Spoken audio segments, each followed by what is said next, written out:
Well, good evening, Selborne Wine Society. We are starting our fifth virtual tasting. It's my pleasure to introduce our guests this evening. We have Vivian and Terry, Natalie and Simon, Fru, Alice and a latecomer Rich, Tom, Flora, Max, and I think Ed's on as well. So welcome to anybody's not joined before, welcome and hope you enjoy the evening. Over to you, Rog. Right, yes, well, we've got Simon Evans, one of our favourite presenters on this evening. Don't tell him that, though. And the format tonight is going to be slightly different in that, as you know, we've asked you all to do some little films and little things. The idea is to try and get the village so you can all see each other instead of looking at me and Ian, which I'm sure becomes a bit arduous after a while. So throughout the evening, we're going to spread out some of the fantastic films that have come through. So we're going to kick off in a minute and introduce Simon. We're going to go through the fizz. We're going to then go to the white wine, and then we're going to have a short 5-minute break. We're going to do two short breaks this evening rather than one long one. Conscious that one or two people have crossed the decade into the 60s over since the last tasting, not mentioning any names, Jonty, and we probably think that maybe you might need some more loo breaks. So we're going to do a 5-minute break and then back in with the red, and then another 5-minute break, and then Simon's got a fantastic little talk lined up about his favourite wine, I believe, sherry. So then we'll finish off with a hearty farewell. So enjoy the films throughout. There's some fantastic clips of films that have come through from everybody, and enjoy the evening. So Ian, I'm going to pass back to you to introduce the first set of films. Well, we have three films on a photograph. The first photograph comes from our chairman, and watch out because Annie looks like Chris. She's reaching for a knife. We then have, all the way from New Zealand, Tin Robinson. And I warn you now, everybody who knows Catherine, who most of you are aware she passed away before Christmas. This is very much a hanky alert on this one. Then we have PLJ, or is it Ronnie Barker? And finally, Tanya Heath. What a very, very clever pussy you have, Tanya. Now over to the videos.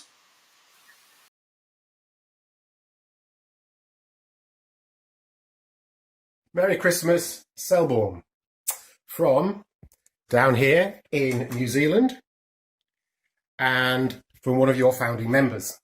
So ever since Catherine and I came to New Zealand in 1996, we've always had a Christmas tasting, which of course was Chardonnay and Pinot Noir. So for the Chardonnay half, Catherine's going to take you through it.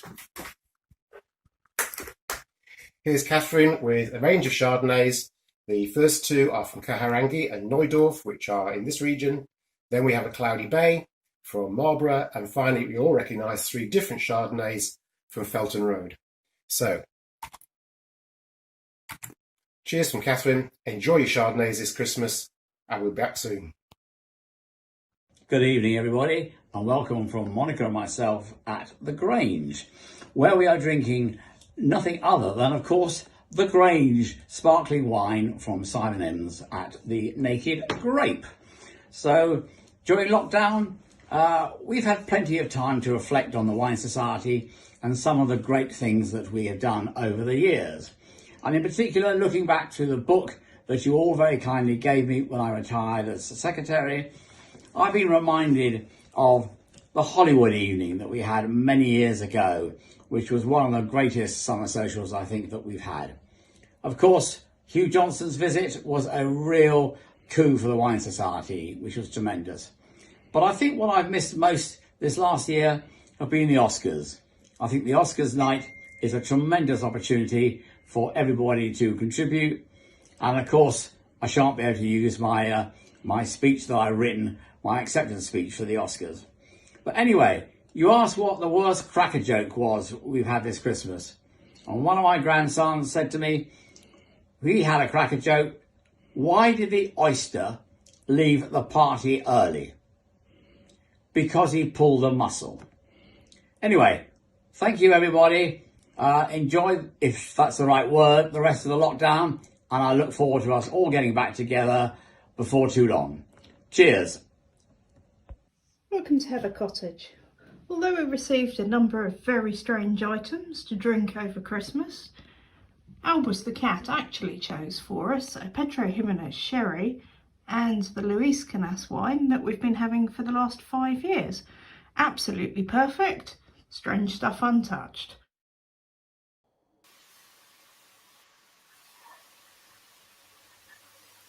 Well, fantastic, everybody.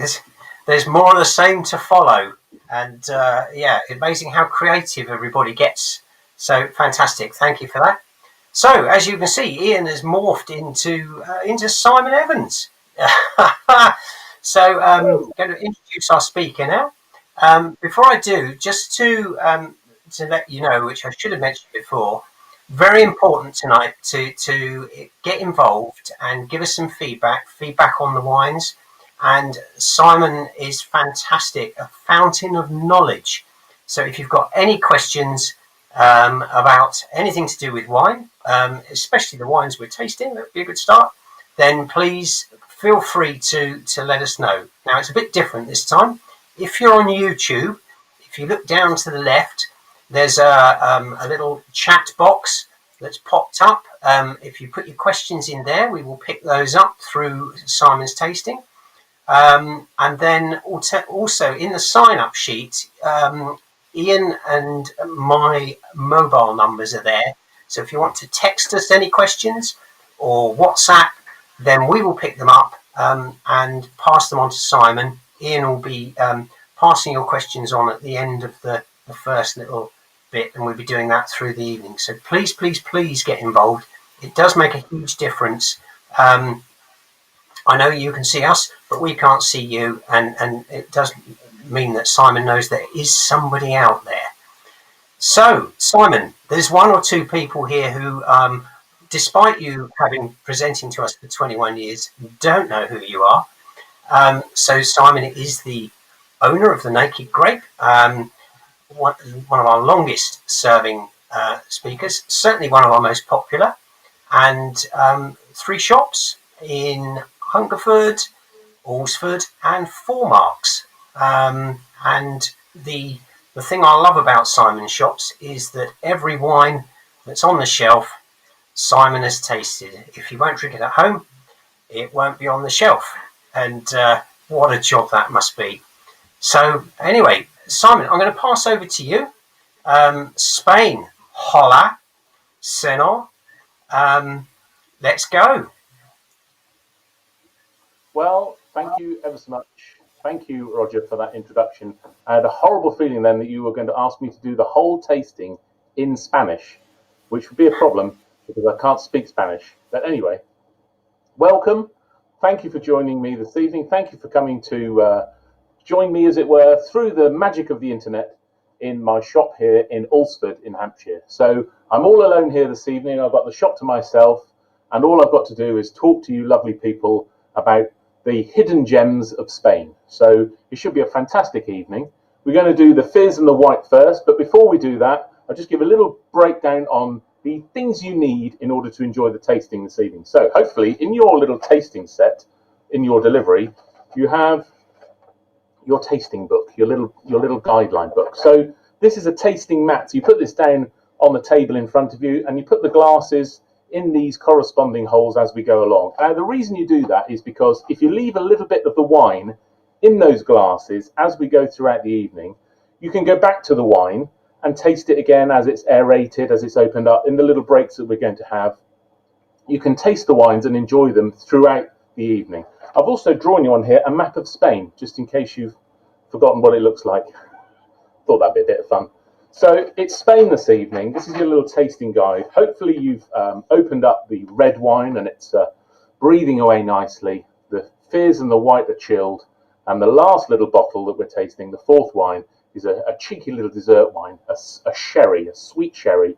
And we're going to look at that individually with the little flyer that was inside your booklet. So keep hold of that for later on in the evening. So we're going to go through all the wines together. I'm going to taste the wines with you. I'm going to explain the wines. And as Roger said, we're going to go through some questions. So once I've presented the wines, hopefully you've all asked a few questions through the magic of this wonderful medium that we're using, and then I can answer those questions as though we were all together. So this is the most enjoyable part of my week, talking to you, hopefully talking to you, about these lovely wines. So for those of you that know me, and for those of you that don't know me, I don't really choose wines that are just off the shelf. So I don't just walk around my shop and just pick wines and think, oh, that'll be good for the Selborne chaps and chapesses.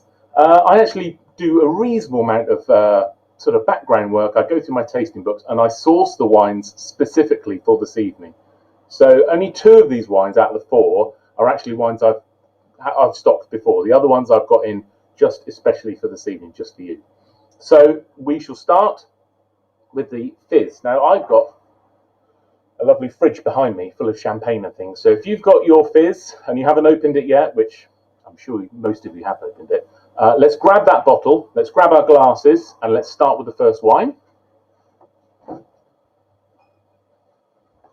So the wine we're tasting to start with is this one, the Montmarsan Carver. Okay, so I've already opened mine, as I said, you know.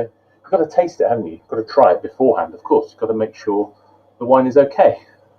That's the excuse I've been giving myself anyway. So I'm going to pour myself a little bit more in a refreshed glass, and we're going to taste this wine together. Now, I know you're all experts. You know exactly what you're doing. I'm a good boy. I've got a spittoon, okay, because I'm still technically at work. However, you're not at work. You are all at home, and you're able to enjoy this wine in a little bit more quantity than me. So I'm going to taste the wine. I'm going to tell you about the Carver, and I'm going to try and convince you as to why this hidden gem from Spain really should be something that isn't hidden anymore and should be back on your shopping list, back on your wine tasting list. So, cheers to you all. A taste, if you haven't already tried, the beginning, the first wine of our tasting. It smells fabulous.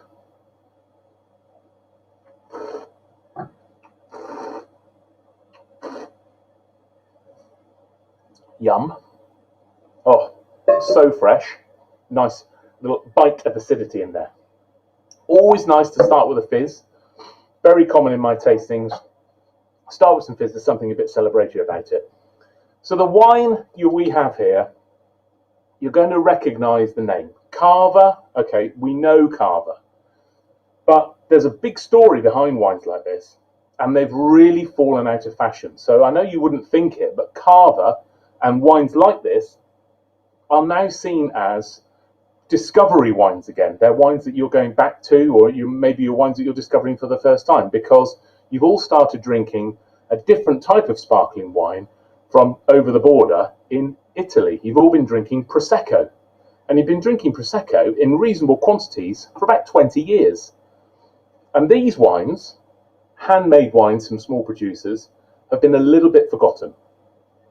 What you've got in here, effectively, this is the key point about a wine like this, is you've got a fizz, a sparkling wine here that is as good or even slightly better than quite a lot of champagnes. That's the key, okay?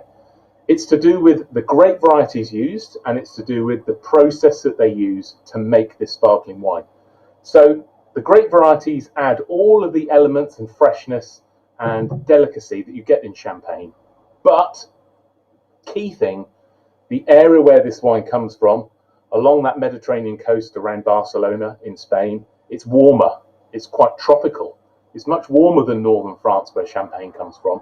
And so the grapes are fruitier and they have a softer, more just more robust flavour to them. So when you taste the wine, that acidity that you can get in some champagnes, you know, that really like biting acidity, it's not there in these wines. They're more rounded, they're more supple, they're better with food.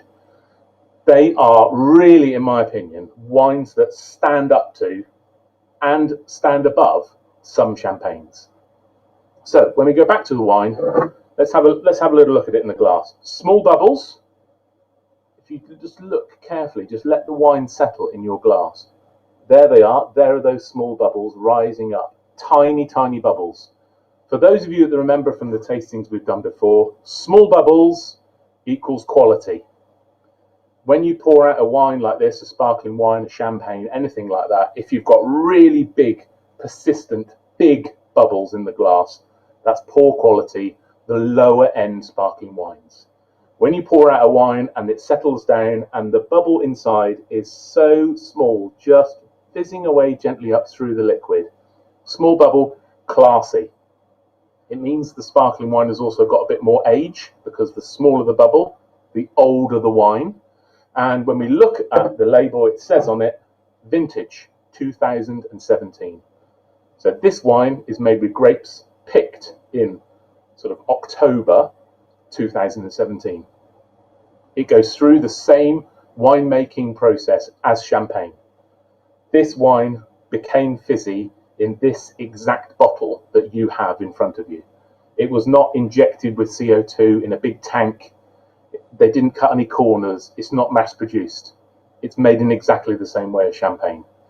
But you just get this slightly richer, easier drinking style of flavour to it, which I love. And hopefully you're enjoying as well. Let's try it again because, you know, it is a tasting after all.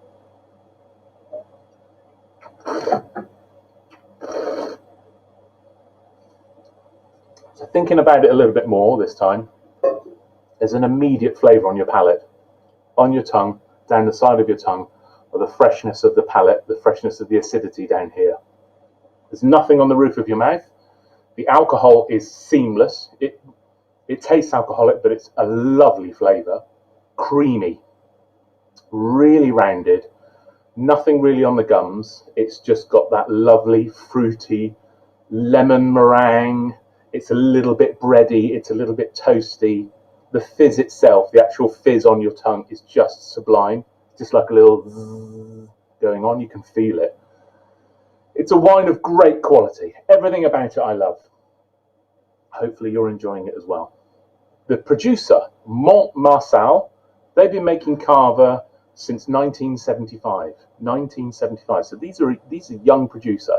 And that is a sort of a message running through the wines we have here this evening. They're quite young producers that I've gone for because they are summarising at the moment the hidden gems that Spain's got. You're all familiar with some of the big traditional names. I've chosen some wines that are a little bit around the edge. We've got Cava, we've known that, but the producer itself, these people, they're unheard of. I only found them maybe 2 or 3 years ago. I've never actually bought this wine. I bought this. This is one of the wines I bought in just for you. Never had this wine in the business before, but I sent off for a sample. I quickly tasted it. I thought, yes, that's perfect because it just has that flavour to it that I was looking for. So they're a small family producer, but they still make a lot of wine because in Cava they make a lot of wine, folks. Okay, it's not. When I say small family producer, they're not just making a few hundred bottles that I could stack in the corner of one of my shops. They're making thousands and thousands of bottles of wine. But compared to the champagne houses, they're making a fraction.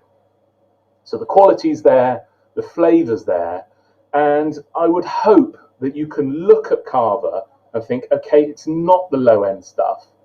Prosecco, that really is becoming a little bit more like, okay, the run-of-the-mill fizz that you go to.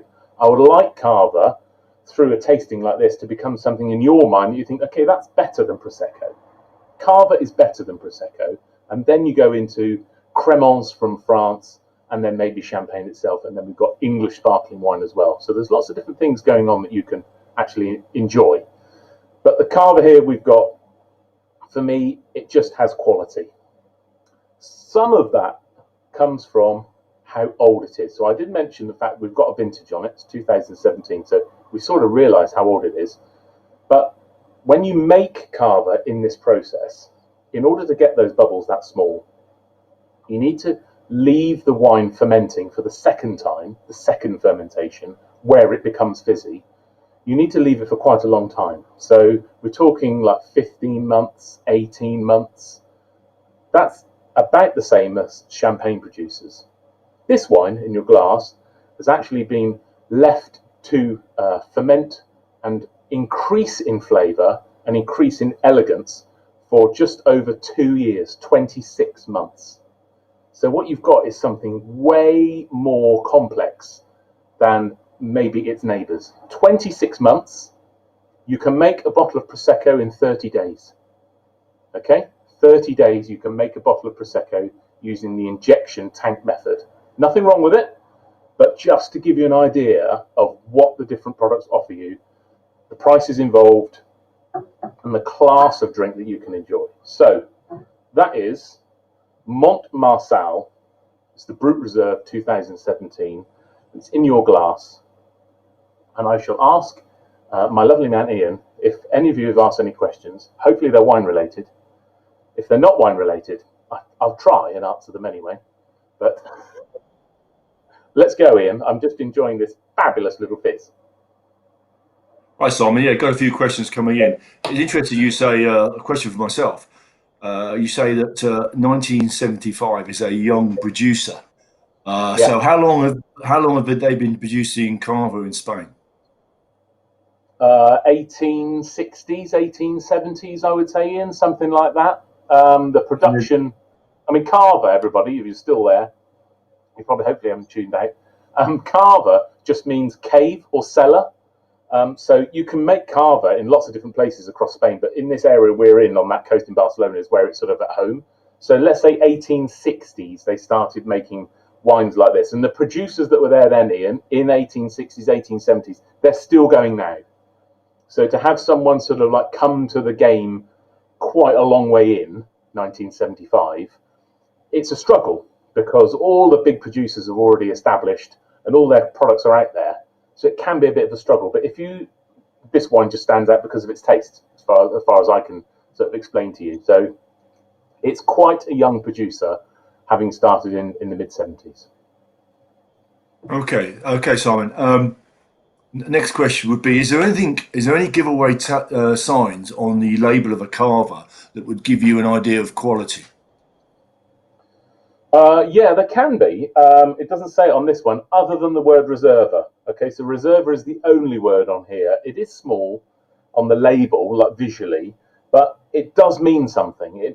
And reserva will refer to some of those things I mentioned as we were tasting, which is how long the wine has aged in the second fermentation. So there are specific rules about the use of that word. You can use Gran Reserva as well. And those are words you're probably more associating with Riocas, aren't you, folks? I'm sure you are, because they're so closely ingrained with Rioja. But they're actually Spanish-wide terms. You can use Reserva, Gran Reserva on lots of different wines across Spain. So you could look out for Reserva, Gran Reserva, but to be honest, Gran Reserva Cava in this country is super rare. I would struggle to find any. So Reserva is a good thing to look out for if you can find it on the label, but it's not common. So Simon, there's no classifications like there are in France on Cava or generally within the Spanish wine industry. The Cava itself, even because it says Cava on it, and it should say DOC somewhere on a DO or DOC on the back. It doesn't. We've got an illegal wine, folks. I like that sort of thing. There isn't that sort of level of classification in a wine like this, Ian. No, there isn't. He looks like he's concentrating. Okay. Sorry, I was looking for more questions. I just obviously you've already mentioned the difference between producing Prosecco and producing Cava. You just run through. Yeah. Carol Murphy's asked this question. Just run through quickly how they make Prosecco. Be interesting. So they make Prosecco by making still wine. So they get white grapes in a vineyard and they pick the grapes and they crush the grapes into white wine juice. And then that liquid they pour into a tank, like a big tank, bigger than this room. And in that tank, it's pressure sealed. It's a stainless steel tank to control cleanliness and temperature. And in that tank, the product, the liquid, is injected with CO2. It's called the Charmat method. And a lot of sparkling wines are made using that method. There's nothing wrong with it.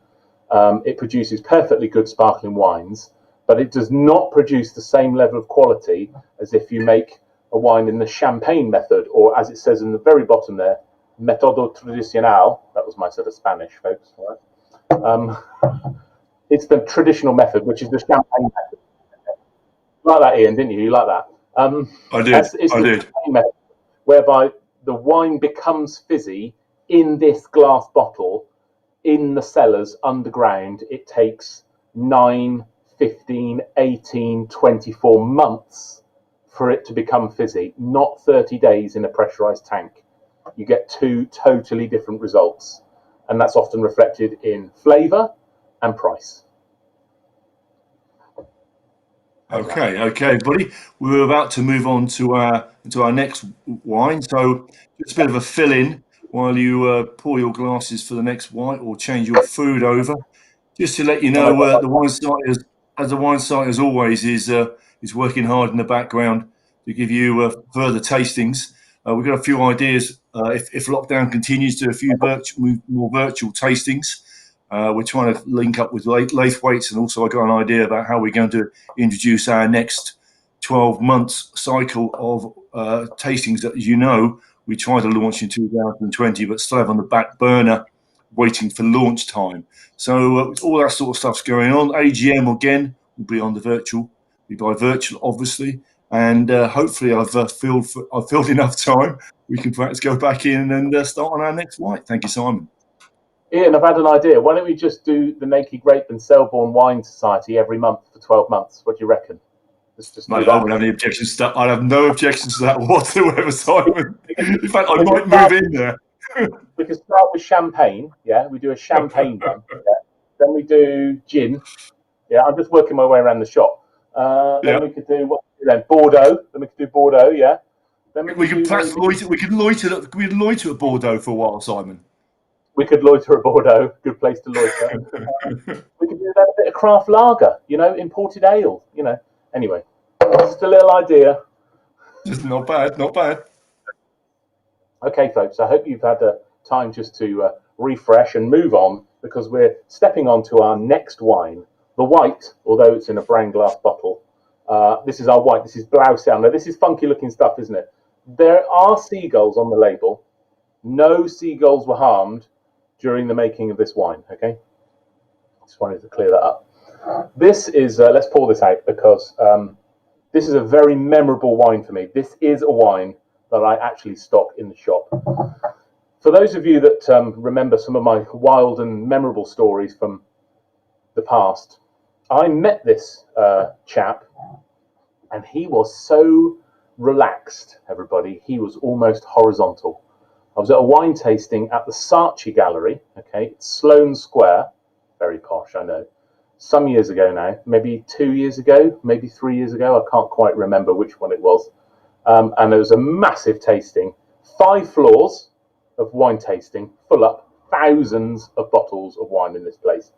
I'm wandering along, I see this little chap. He's quite sort of diminutive in size, but he would just look so chilled, relaxed. He had a whole lineup of wines, and he had a little gaggle of people around tasting the wine, and all they wanted to taste was the wine that he'd won a medal on. And some wines get lots of medals, and everybody had sort of gravitated towards this chap and this producer, and all they wanted to do was taste this one wine. And you could see that he was a bit disappointed because he had all these other wines. So I said, well, I'll try all of them, because that's me. So I tasted all of the ones along his table, which there are about 10 or so, and this wine, along with one of his others, I just fell in love with. So this is our white wine for this evening, folks. Giving it a bit of a swill around in the glass, releases the aroma a bit more, gets the sort of senses engaged when we have a bit of a sniff. So it's honeysuckle on the nose, floral. It smells floral. It smells a little bit tropical, citrus, peachy. There's no oak in here. This is an unoaked white wine, but you can tell from the aroma that it's actually got quite a bit of weight to it. It's quite a serious flavour. This is not a silly little white, okay? This is something with a bit of complexity. This is from just between Barcelona and Tarragona, so we're still on the Mediterranean coast. We're 5 miles from the sea, which is where this vineyard is, 5 miles from the sea, hence the picture on the front, okay? Coastal elements about the wine. Very modern, funky producer, produces lots of wines that are natural, biodynamic, organic, no added sulfites, this sort of thing. And we've got some of that going on in here. let's taste the wine. So back to the wine. Smells really inviting. I'm sure you've all had a little taste anyway, but if not, let's go.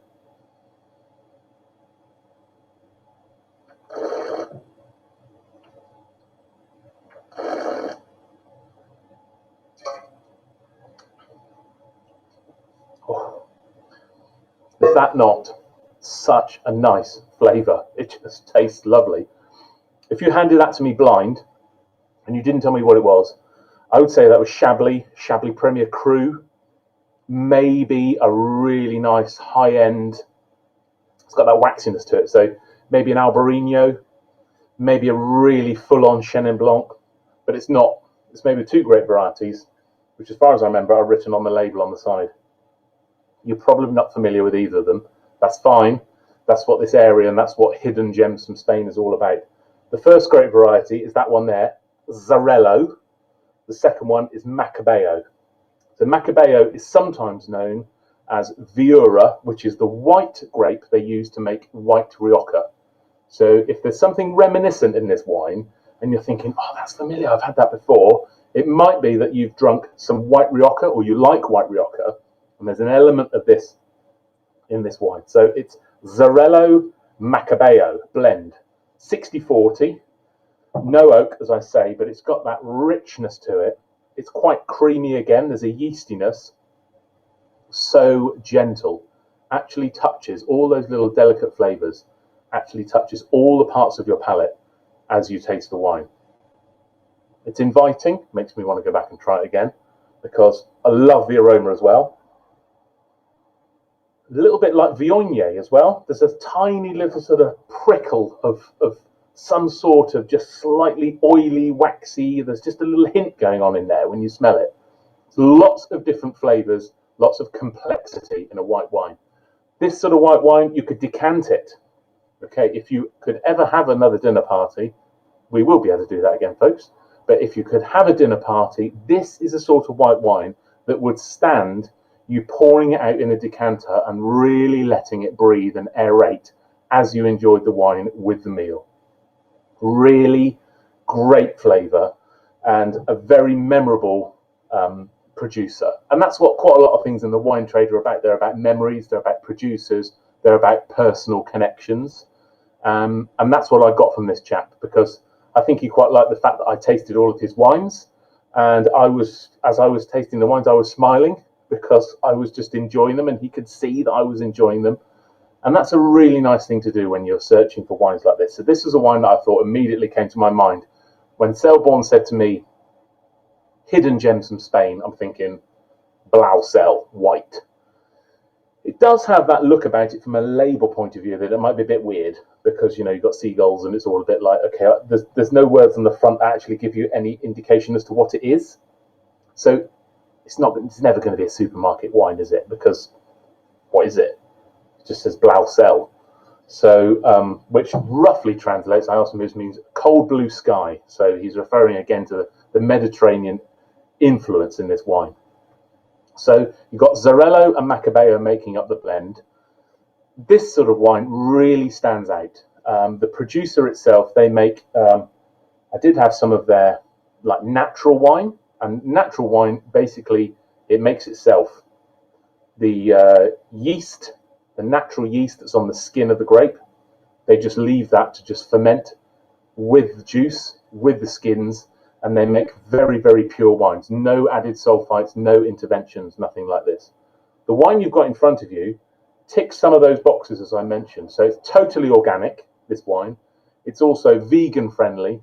It's vegetarian friendly and partially biodynamic. Now, some years ago, maybe a couple of years ago, I think I mentioned some wines. I had some wines with you in Selborne, and they were biodynamic. And that's about processes that engage with the lunar cycle. So, you know, I understand it. I'm not a big fan of it, but I'm a big fan of it if they make wines that taste like that. So I'll go with it. The organic thing is great because it just means purity. There's no chemicals used. It's very much a handmade wine. So what you have in your glass here is Blausel, white, Catalunya, Tarragona, Barcelona, right on the Mediterranean there, right on the coast, coastal influence. And it's just about the opposite of what you might imagine just normal, boring Spanish wine to be, because as we went through it, as we tasted it, I'm just looking at it, it's so inviting to enjoy. That is a really nice little wine. It's 12% volume. It's not blow your head off, but what a delicious little number. So that is our white Blausel. Any questions from the gathering here? Well, there are a few coming in, Simon. You'll be surprised to hear. There's also a lot of love for this one, especially Simon. You look different here. You look totally different. Simon's saying it's a lovely, easy drinking wine. Yeah. So, yeah, nice one. What would you suggest? I know we gave some sort of ideas of what to pair this with. What sort of foods, or what would you put this with as a nice match? Well, for me, it's going to be white meats. It's going to be dishes with maybe a spicy edge as well, because as I was talking about that wine and as I was tasting the wine, there was more of those little tropical Viognier hints coming through, and those match very well with wine, with foods that have Far Eastern cuisine. You know, that sort of like fragrant, slight spice, not really blow your head off spice, but something with a slight spice to it. So anything sort of, I've been enjoying some really great Thai food dishes recently, and all of those sort of really simple, just fresh ingredients from those areas with wines like this, they're just like, pow, together they're fabulous. So you can go with the traditional white meats and just a really good, easy food. But tasting it again now tonight, I would really extol the idea of going for something with a little bit of spice, a little bit of pizzazz, and enjoying this wine with it. Excellent, thank you very much. I have to say, Simon also added that he quite fancies the idea of 12 months of the naked grape. So I think there's a lot there as well. Athley has asked about the biodynamic side. It's something maybe you don't get to hear a lot about. Can you tell us a bit more about? You mentioned processes. Can you tell us a bit more about biodynamic? Yeah. So biodynamic, it's an ideal. It's a way of thinking that some wine producers in the world sign up to, and it basically dictates to you as a winemaker what you do in the winery, what you do in the vineyard, and when you do it, because of your connection to the lunar cycle. I'm sort of pointing up there as though the moon is up there. I'm sure it's that way somewhere. So there is a specific calendar that you are issued, and it tells you as you look down the calendar every day of the year and what you can do on those days. There's like picking days, there's like earth days, there are sort of like regeneration days, and it dictates to you what you can do and what you should be doing in the winery and the vineyard. And obviously the massive effect that goes on in all of the wines here and all the wines you've ever had is the impact of the weather. So when you have the weather and the lunar cycle, sometimes at odds, sometimes in harmony, the product you actually make is vastly different to if you weren't following the lunar cycle. So you don't necessarily make a better product, everybody, okay? You just make a different product. And it's that real environmental, natural connection to what your actions are and how they're tied to the lunar cycle when you're making your wine. That's the result that you can get in your glass. So there is some of that going on in this wine, but it's not totally biodynamic. So some of the processes they do will be in harmony with and in line with the lunar cycle. But when I say only a few winemakers do it, there's probably just under 400 in the world. So not many. That's not many. There you go. It sounds rather complicated, I have to say. It is. As you say, if it gets good wine, there we go. Well, Carol, she's closed her eyes and she's sitting in the sunshine with tapas with that white wine. So that's going down very nicely. And I've got one more here, if I can pull it up. So Terry is saying that the white is going down brilliant with garlic and lemon king prawn. Oh, fabulous. I'm feeling rather hungry now. I have to say, That's very important, there we isn't go. it? Why did I volunteer to present? Right. Great. That's fantastic. Thanks for the question, guys. Please keep them coming in. We've got a red and a sherry. I know the sherry is going to really generate some questions as well. So don't forget on the text or WhatsApp to myself and Ian, or on the YouTube link. They're all coming through and we'll feed them on to Simon. So where are we? Great. We're just about to have a short little 5-minute break, and to get yourself ready for the Reds, get that decanter sorted out, and those lamb cutlets, which I am feeling hungry now. So we're ready to go. So we're going to have a 5-minute break. Before that, we're just going to run through a few little more clips that you've given to us. So who have we got this time? Right, so we've got Simon Gosling coming up, proving that there is child cruelty going on in Selborne during the lockdown. We've got Teresa and Jeff, with Jeff showing how a wine tasting should be done. We've got Christine and Judy, or should I say Hinge and Bracket. And then we've got Simon Rickards letting it slip. He's down to the last bottle in the cellar, so there could be an opportunity there, Simon. 1 bottle left. Yeah, you could do the haircut as well, but there we go. Great, so on with the films, then a 5-minute break, and we will be back with some more films, so don't miss the start of the next session, and then Simon's going to be introducing us to a lovely little Spanish red. Thank you very much. Good evening, Wine Society. So, I did an experiment over Christmas. I tested a normal bottle of Bollinger, my favourite champagne in the world, with a Grand Année special bottle of Bollinger. I wasn't spending my money on anything else, but I wanted to test which was better. Was there a difference between the Grand Année or the usual Bollinger? Let me tell you, the Grand Année was extraordinary. I shan't be buying another bottle because it was way too expensive, but the experiment told me it's worth investing in decent bubbles. Jeffrey, I'm dreaming of a white Christmas. Ah, yes, Teresa, but when the white runs out, we can drink the red. Wow, what a good idea. The unpretentious wine taster. Languilla, full-bodied, but not overbearing. Oh, and I've got another one. Dark horse, bitter but not pretentious. Ah, crappy but free. Yes, Happy New Year! Happy New Year, everyone! That didn't work out too bad in the end. No, it didn't. No, it didn't. After that initial panic, Yeah. you not going to do your daughter and me Oh, not going that's to right. Monty. I know. Oh, it was dreadful, wasn't it? It was, but, well, thanks a lot to some of the lovely wines we found from Andrew and other places. It helped. It did. It certainly David did. found us a bit of fillet for Christmas Day. Yes. So we had Yes. beef Wellington. Yeah. With Christine cooked Yeah. deliciously. Thank you. With Chateau Moussard. And there was enough left for New Year's Eve. Yeah. Yeah.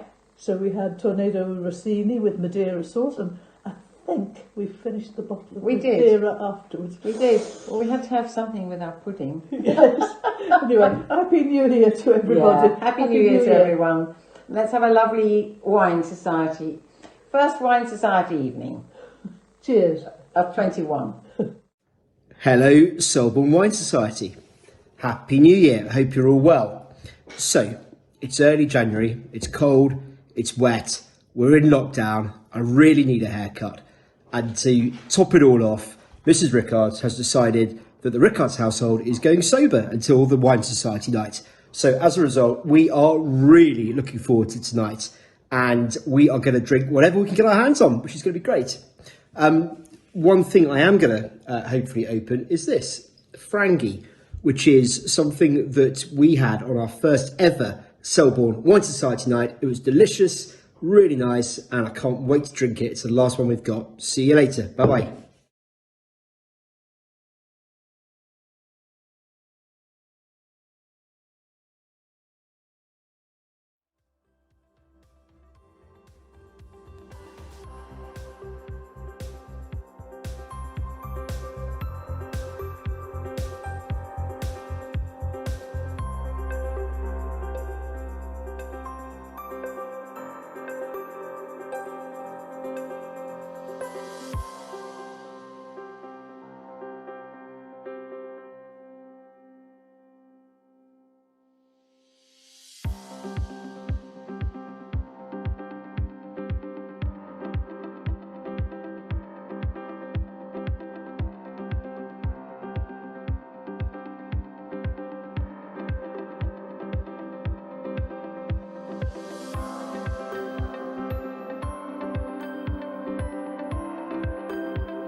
Well, welcome back, everybody. We've got three more clips to introduce to you. The first one is from John and Anna. And I want to know, John and Anna, how many how many times it took you to do this correctly? Military precision, celebrity come dancing, incredible, yeah? Andy and Carol, a little bit worried about you've got not got clean test tubes. So let's hope they're good. Makeup artist has just come in, as you can see. A bit of pattern on the forehead to make sure the powder's still in place. So off she goes, bless her heart. And then Roger and Shirley, or should I say Dick and Angel, because these are people that are straight out from Escape from the Chateau. For the cash face. For the cash face.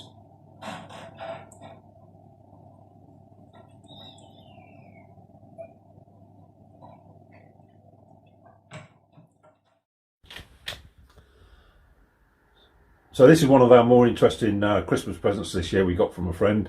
It's a set of 8 wines paired with 8 English cheeses. Luckily, it comes in pandemic-style test tube bottles. I'm looking forward to number 3, which is my favourite one, which is a Saint-Emilion Grand Cru. And I'm always a sucker for Sancerre, so that's number 2 for me. Cheers, Selborne Wine Society. Hi Wine Society, so we've been asked to do 30 seconds of something for the virtual wine tasting. I'm going to do 30 seconds of jokes. Gulliver's not allowed to laugh. Grace is going to time us. Grace, you ready? 30 seconds, hit the clock. I ate a clock yesterday, it was so time consuming. Why do the French only put 1 egg in an omelette? Because 1 egg is enough. Why can't you have a nose that's 12 inches long? Because then it would be a foot. Why did the Scarecrow win an award? Because he was outstanding in his field. No? Did you know that the first French fries weren't actually cooked in France? They were cooked in Greece. No? Stop! Why wouldn't the shrimp share his treasure? I don't No idea. I don't know, why wouldn't the shrimp share his treasure? Because he was a little shellfish. Shellfish. Hey. Oh dear. What did the beaver say to the Christmas tree? I don't know. What did the beaver say to the Christmas tree? Nice snoring you. Oh.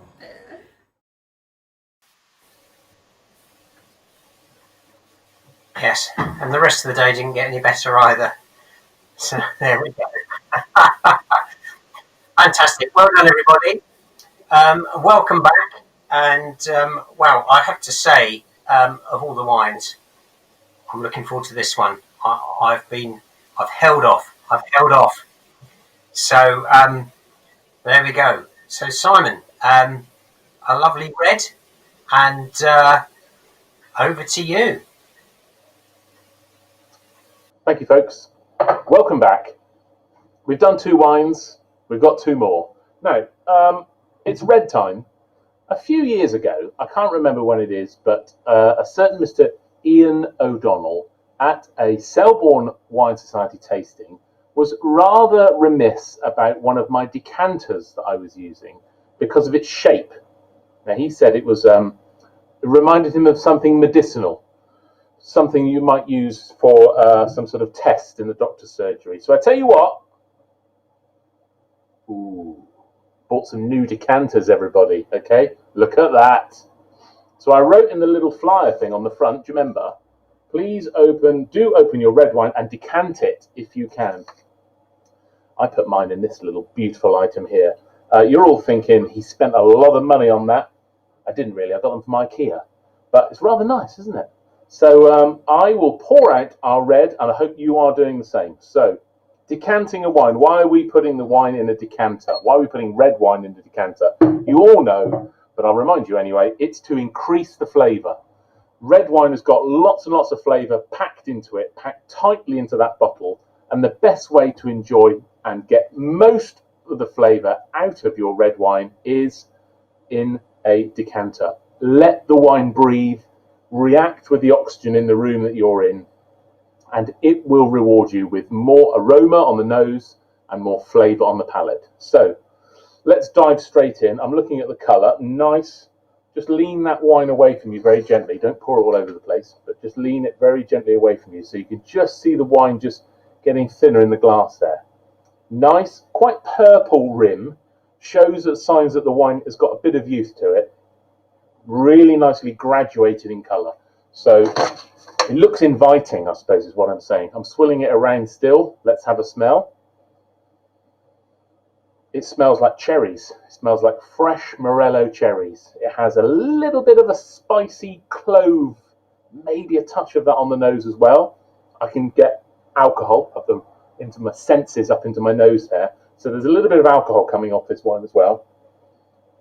But it smells fruity and it's quite intense. Intense means how close have you got to put your nose to the glass before you can smell the wine. So, you know, the wine is actually quite pretty much leaping out of the glass. Let's give it a try. I'm sure you all have, but if you haven't, let's go.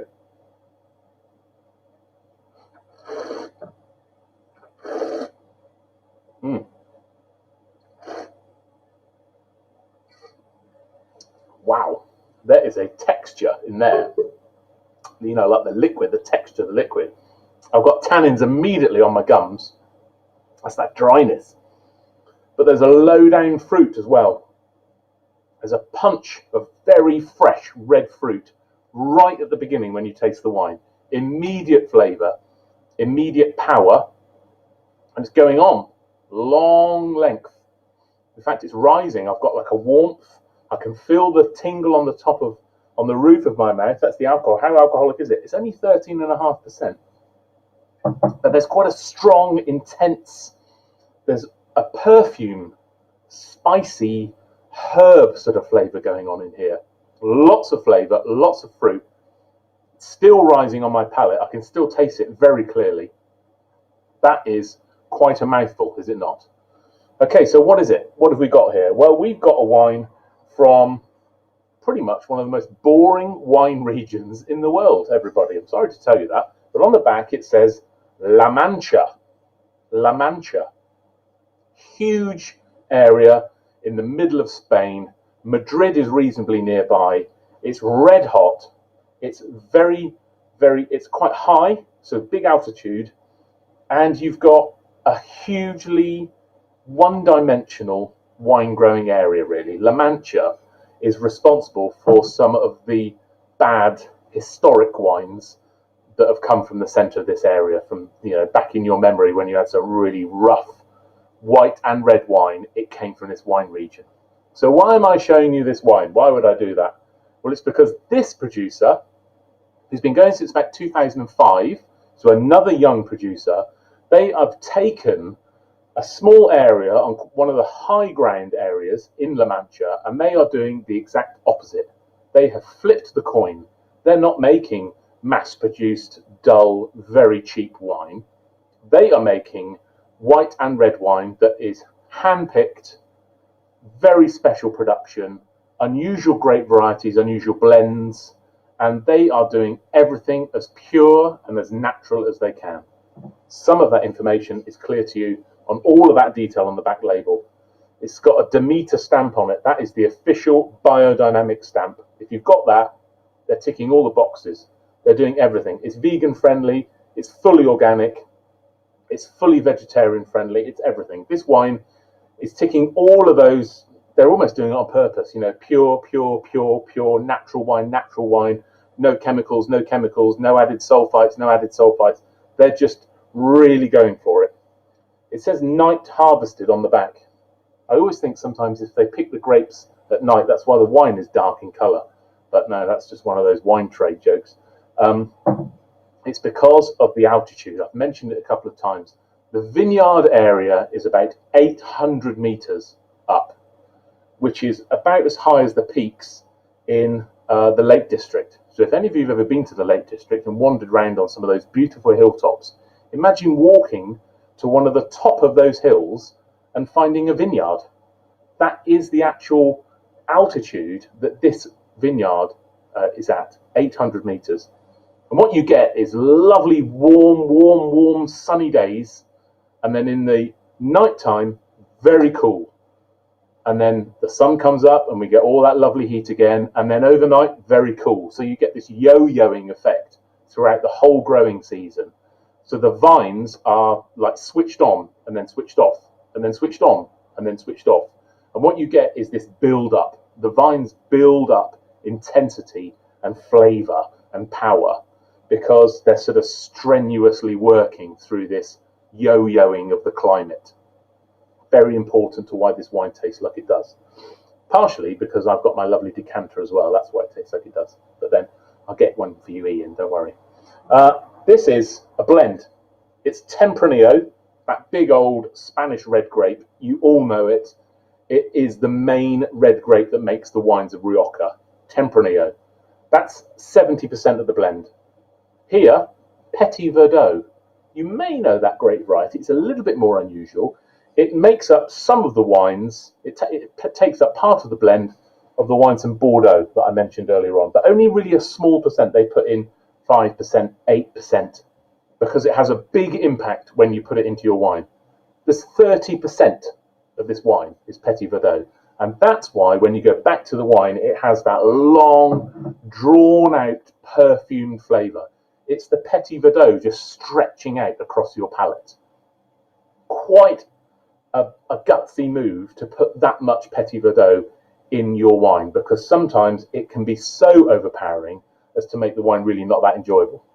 But young producer, they're doing everything right. They're doing everything in the best, cleanest, most responsible way they can with regards to production. And I think personally that's worked. So for me, that is the exact example of a hidden gem from Spain. It comes from a really mass-produced area where the wines are pretty dull, and then just in the corners you search out these little wineries and you find cracking wines like that. So that is your Viento Eliseo Tempranillo Petit Verdot. It's fully organic, it's fully biodynamic, it's pure, and I hope you're enjoying it. I'm going to have another try. So, do we have any questions out there, anybody? We do. We have several. But a general question to start with, Simon. Does the aerator, the new aerators, do the same job as a decanter? What, you mean like this decanter, Ian? This beautiful decanter here, look. Beautifully shaped, Simon. Wow. Isn't that lovely? It's so it's different much to the better one than your previous.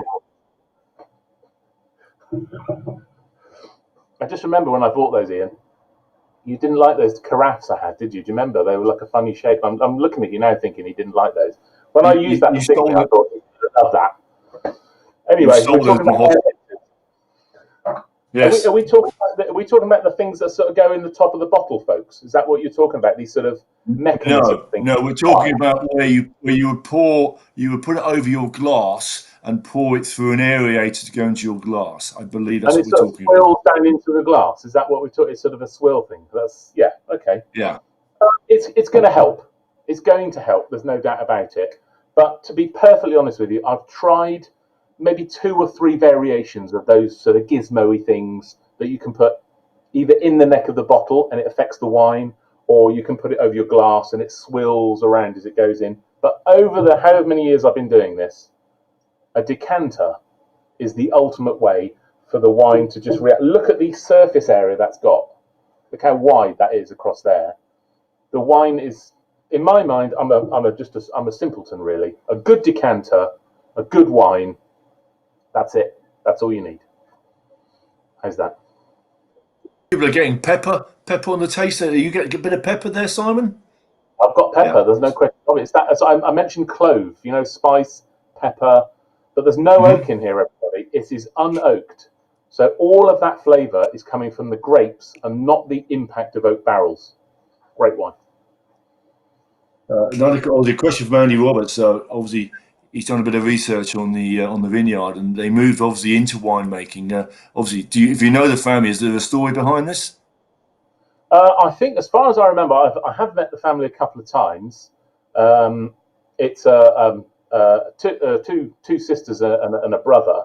As far as I remember, it's the sister that went to the oenology university, and the oenology university focuses where you go and study the production of wine, the creation of wine.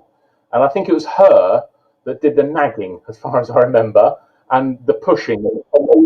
I think, as far as I remember when I met them, it was her that really gave them the kick to go ahead and do it. And, you know, I think I've mentioned before, if you're going to do it, just jump in and do it. And if this is the sort of wine that they're making, I think it was the right decision. But as far as I remember, it was the sister that had done the oenology, the winemaking course. As soon as you get that bug, as soon as you're bitten by that bug, you can't leave it alone. So I think it was her that drove them into doing it. Back onto biodynamics, because it seems to have exploded in the last few years. Question in from Lynn Hill: do the lack of sulfites mean that the wine cannot be laid down? Oh, good question. But that will have an impact, actually, yes, because sulfites act as a preservative in wine. That's one of the main reasons that they're added. I pick up a random bottle of wine from the shelf in front of me. It's a Shiraz from Western Australia here in the shop, and it says on the back, contains sulfites, because everybody has to write that now. So if you don't add sulfites in at the winemaking process, then the only sulfites that are in there, because there are sulfites in there, have come from the fermentation process. So if you don't add extras in, then yes, it's possible that that will actually affect how long the wine will last. But to be honest, the tannins, that dryness, that acidity and power on your gums, that is much more of a driver of keeping a wine, of the longevity of a wine. If the tannins are big on day one, then the wine will slowly tail off over a period of years. But if there is no tannin on day one, if you're drinking Beaujolais or Pinot Noir, easy drinking lighter reds, then the wine will not last that long. It needs something else to give it enhancement and longevity. So it will have an effect, but not a big one. Okay, so the wine we've just tried, Simon, where would you say that was in the age span? Well, that's 2019. I'm just looking at it. So I would say you've got about 3 years before that's no good. It's not a wine that I would recommend that you keep so that it improves. It's pretty much meant to taste like that. It's supposed to have that little power edge to it when you taste it. That there is a sharpness, but it's supposed to have that because it's made to go with the cuisine of the area and around these places in Spain. So it's a red you have with food. And if you're going to have it with food, like I mentioned, I think I went with grilled lamb cutlets. You need a little bit of sort of pull and tug with the red and the food.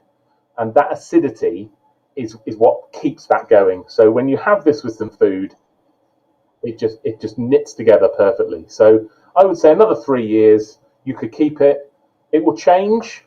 It won't necessarily get better, but it will certainly mellow. It will mellow over that period of time. And a question from Andy Roberts. The secret, he's absolutely right. The secret of success is biodynamics. Biodynamics, and it's interesting you said earlier that not necessarily biodynamics will give you a better wine, but the success and the explosion through countries over the last 15 years of biodynamics has been extraordinary, and their ability to market themselves as biodynamics, i.e., a better wine. What do you put that down to? But the explosion of biodynamics? Yeah. I put it down to knowledge. I put it down to you, all of you out there, knowing more about your wine, being a bit more inquisitive, confidence in the wine drinker. You don't just want to drink the same wine every day. You don't just want to drink like Pinot Grigio and Sauvignon Blanc every day. You're interested in these new techniques and new methods, and that drives the winemakers. So it's very much consumer driven that it's taken off, because there's lots of other things in the wine world that winemakers do that haven't taken off and no one's interested in, because it really doesn't result in a particularly nicely flavored wine. But the biodynamic, the organic connection, it does, when you get it right, result in a really good wine. Maybe better than if you just made normal wine. So I think it's people being inquisitive, it's people interested in finding something different, and I think it's just that knowledge, the confidence in the wine drinker. Got another question from Chris Hill. You've touched on this earlier. and he really is asking the question of what's the difference between organic and biodynamic production of wine. So organic is widespread. It's been going for, I don't know, when we opened, which was 16 years ago, I think. I have to try and remember that then. I had organic wines on these shelves the day we opened 16 years ago, but I didn't have any biodynamic wines. So organic wines basically just mean that in the vineyard, when you're out there with the vines, you do not use pesticides, herbicides, any sprays like that, any chemicals. You don't use chemicals to treat and encourage your vines to grow. That's basically what organic means. You do not use chemicals. You use other more natural ways of countering problems with little beasts that come along and eat things and that sort of stuff. Biodynamic, as I touched on, is really different. There's a whole calendar throughout the year, and it instructs you on what to do and what you can do each day in the vineyard and the winery. It's much, much more intense. It's much more focused. It takes on all of those organic things, but it goes way, way past it. So many producers can be organic whenever they want. It's quite easy. You just stop using chemicals, stop using sprays. But biodynamic, you really need to concentrate, invest, educate yourself, and try and get the Demeter stamp. Because once you get that stamp, you're in, and the wine is fully authorized, and you can charge a bit more money. So although sometimes I explain organic and biodynamic like hand in hand, they are actually quite different. I've sort of read reasonably extensively on to biodynamics, and there's lots of very quirky things that go on. Sort of the lactating horn of a cow in the left-hand side of your field when the moon is at its height. Yeah. Yeah, and all that type of stuff's going on. So, but on certain circumstances, and I think it's been proven scientifically when they let the wine out on a full moon, that the gravity is greater, and so helps with the carbon dioxide being taken away. So there are some scientific facts coming in helping the dynamic trade. So people coming back into me and saying the lamb's really good with the red. So no oaked wines. Spanish do oaks, Simon, but you're not a lover of Spanish oaked wines, or just not decided to show us any tonight? Well, you're all familiar with that. I want to give you something that you're not familiar with. It's sort of what I do, really, isn't it? I try and push those boundaries a little bit to the edge. So the Spanish actually probably above and beyond the French absolutely adore putting their wine in oak barrels. They've got their own terminology for it, which no other country has got. And that terminology is Crianza, Reserva, Gran Reserva. No other country in the world that makes wine has actually got their own terminology that is checked and double checked and stamped and authorized to make sure that you have done those things. So I've got lots of oaky wines over there in the corner from Spain, but I thought, no, I'm going to provide some proper hidden gems, and there's no oak. Fantastic. Okay, I think we're done on questions, so I think it's back over to Roger. Aha, caught him out. Aha. Well, I did have another question. I had another question there, actually, which I was trying to pass on to Ian rather quickly. So I'll do it now then, while we're at it. So if I can find it. Andy Preston has thrown in. Is Petit Verdot grown in Spain, or do they import it, Simon? There we go. That is a good question. Petit Verdot is a grape variety that is indigenous to Bordeaux in France, but they do grow it. This winery that we're drinking, this wine that we're drinking, they grow it right there in La Mancha in Spain. You're not allowed to import liquid wine from somewhere else and put it into your wine in Europe. That is illegal. You're not allowed to do that. So you can't grow Petit Verdot in France, make it into wine, ship it over to these people, and they bung it in with the Tempranillo. That is no. That is illegal. You're not allowed to do that. So Simon, can we now do it as we're now UK? Well, we've taken back control, Ian, so yeah, there's no reason why not. Well, sorry, Andy. We tried to catch him out, but he beat us again. So there we go. But it is good to see you've moved with the times, Simon. See you moved with the times. That one looks nice. Look, I've got one here like that. Look. There we go.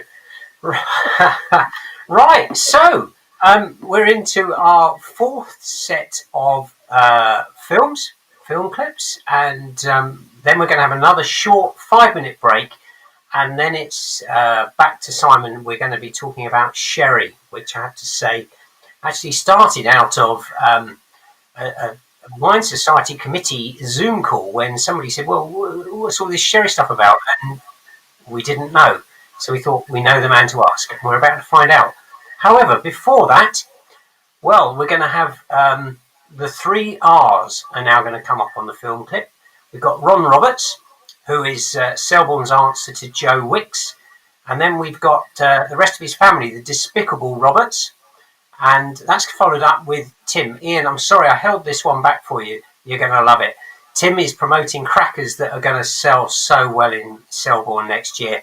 And Tim, it is good to see you. And not good to see all that sunshine and summer when we're in cold and wet and windy Selborne. But anyway, on to the films. Welcome to Selborne Wine Society's 30-second lockdown exercises. Off we go. Well done. Up and down, up and down, up and down, up and down. Come on, Peter, you can do better than that. Monica's watching. That's right. Good, good, good. Well done, well done. Okay. Good, we're nearly finished, nearly finished.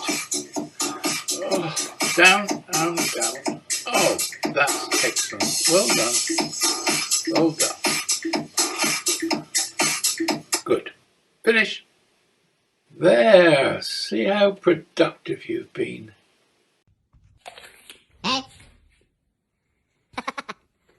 Oh, banana. Huh? Ba ba ba ba banana. Ba ba ba ba banana. Oh, ba ba ba ba banana. Hello, Selborne. Time for a Christmas cracker. Now, special cracker, part Selborne, part New Zealand. Let's see what's inside. Oh, very upmarket. Look at the trinket. It's a Chateau Musard corkscrew from the 75th anniversary. And, better still, there are jokes. Question. What's the difference between Unhandy Andy Roberts and the Squire of Selborne? Answer. The Squire wouldn't drink 4 bottles of wine before going to a Queen concert in the park. What's the difference between A.D. Bardi Bainton and a drama queen in pink? Answer. There isn't a difference. And then, what's the difference in between Ian B2 O'Donnell and the Apollo mission? Answer. The Apollo mission doesn't get lost in space. Selborne, we know you're all doing it tough this Christmas, but we hope humour helps. It always does. Take care all, and I hope to be back with you all in 2021. Merry Christmas.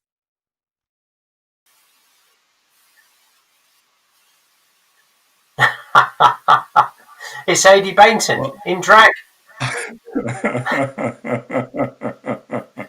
Well, I couldn't let Tim. Lockdown's a hard time for us all, and we're trying to make way to keep ourselves amused. So I thought I'd dye my hair during the break. Very good, everybody. 5-minute break, and we're back with the sherry.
Well, welcome back, everybody. Anybody who's been on the Selborne Wine Committee knows for many, many years I've been trying to put together a sherry tasting, not really quite knowing how to do it. So we thought take the opportunity tonight to bring into a sherry, which I don't think we've ever done in the wine side before. I may be wrong, but I don't think we have. As a prelogue, really, to probably in 2023 now, it's probably looking that way, where we may do an evening of sherry tasting. So I'm a massive sherry fan. I know Simon is a massive sherry fan. So Simon, over to you. Thank you ever so much, everybody. Welcome back. We have one wine left, but what a wine it is. So we've had 3 wines, and you've probably enjoyed them quite a lot. But I need you to just clear your mind, because sherry is complicated, all right? And that's one of the reasons why it is the most underrated wine on the planet. And I will explain why I've said that. In your little flyer that you had received with your wines, you should have this little insert, double-sided insert. Have you got that, everybody? Yeah? Reach over and have a look at what it says. There's a little bit of complicated explanation here, but I'll keep it brief, and I'll explain how sherry comes into existence. So, we're in the bottom central southern tip of Spain. We're in the city of Jerez, which is spelt, that's not me pronouncing it wrong, that is how you pronounce it. It's spelt Jerez. Now you might think that's Jerez, but it's not Jerez, it's Jerez. Now that word has gradually morphed over a period of time into English, into sherry. Okay, so Jerez is our attempt, if you like, over the many, many hundreds of years that we've been drinking this wine in England, of pronouncing that place. So sherry and Jerez, they are basically the same thing, okay? So we are talking about wines that are fortified. These are fortified wines, which means they are normal wines, but they have had the addition of neutral spirit, normally a brandy spirit of some sort. They've been put into the wine at the end of the winemaking process to increase alcoholic power, alcoholic content. The sherry we have this evening is 15%, which is at the entry level point, really. So you make, in this area above the city of Jerez, you make normal white wine, okay? And you use grape varieties like Xarello. You can use Xarello. You can use Pedro Jimenez. You can use Palomino. And you can use the one we have, Moscatel. So they're quite unusual grape varieties that lend themselves to this process. You make yourself a lovely white wine, and then you go to your cellar and you pour the white wine into the top level of this barrel here. Okay, you pour in the fresh wine at the top of this 4-layered barrel system. And that wine then joins the other liquids that are in this system.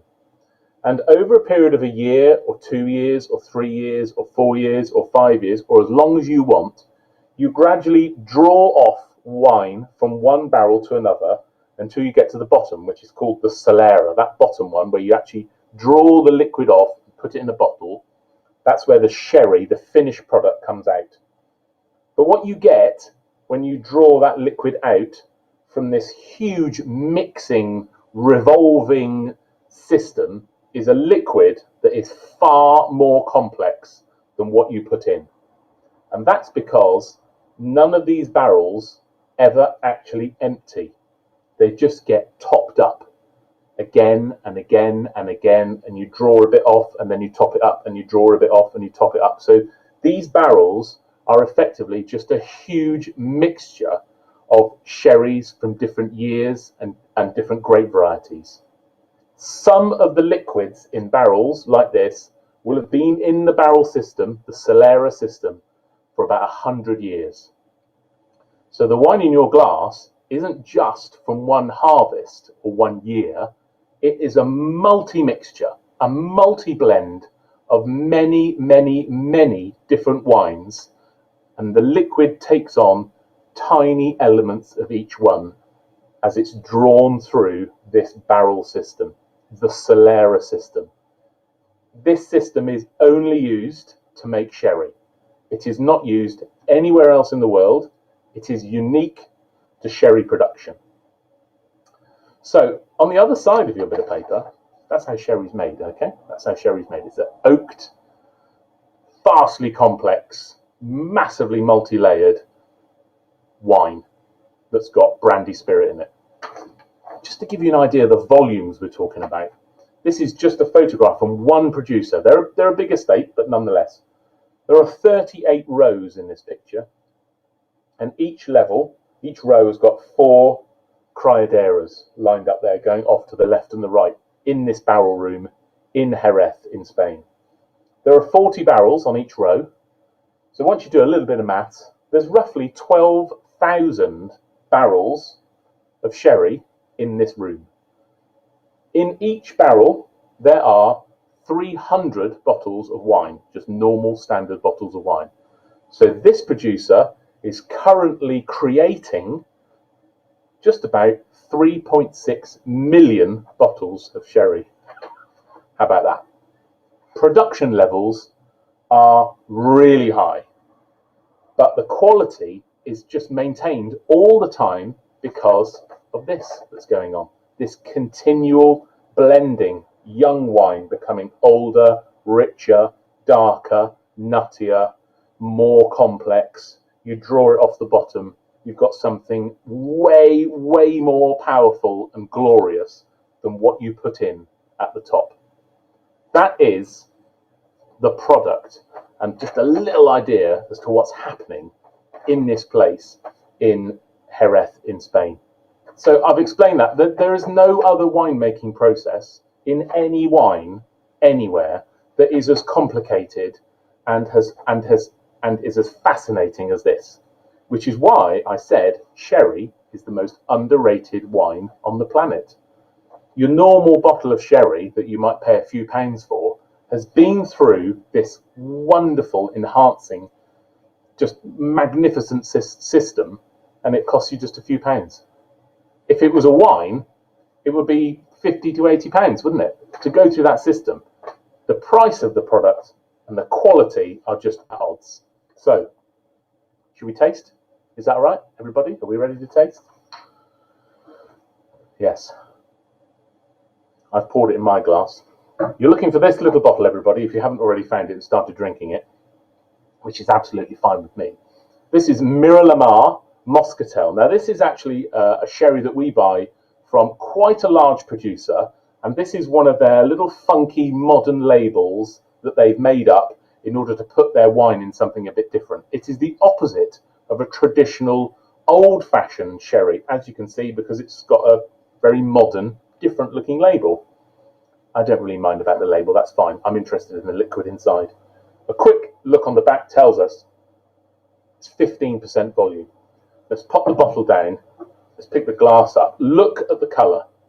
Okay, so this wine, sherries, through their colour, give you an immediate indication as to how long they've been in that Solera system. If it was golden, straw, pale, maybe like an oak Chardonnay, it's been in the system about 2 or 3 years, rolling through the barrels for about 2 or 3 years. It hasn't gained much colour. It hasn't oxidized and gone brown because it hasn't been in the barrels for very long. It's a lighter, more golden style. This one, from the colour, we're about 5 or 6 years in that system, gradually blending together with all of the other liquids that have been in there for all of those years. We go on further, the wine is like walnutty, very dark, brown in colour. That would be something that's been in the Solera system 10, 12, even more years. So the longer it stays in there, the more browner and oxidized the wine becomes in colour. Let's swill it around, have a bit of a sniff. Wow, yeah, wow. Lots of things going on, because sherry is about complexity. It is not a one-trick pony. It's many, many, many flavours all in one. So I've got hazelnuts, honey, maybe a little bit of pineapple. It smells really, really caramel, sugary. It smells sweet, and that is because of the grape variety, Moscatel. Moscatel itself, as a grape, is one of the oldest grapes trace back throughout history. The ancient Egyptians made wine with muscatel, this exact same vine, this exact same train of vines. Okay, so this is a very historic type of grape variety, muscatel. So we've got to taste it now, haven't we? I'm sure you've all been going and having many mouthfuls of it while I've been talking. Quite right, you should.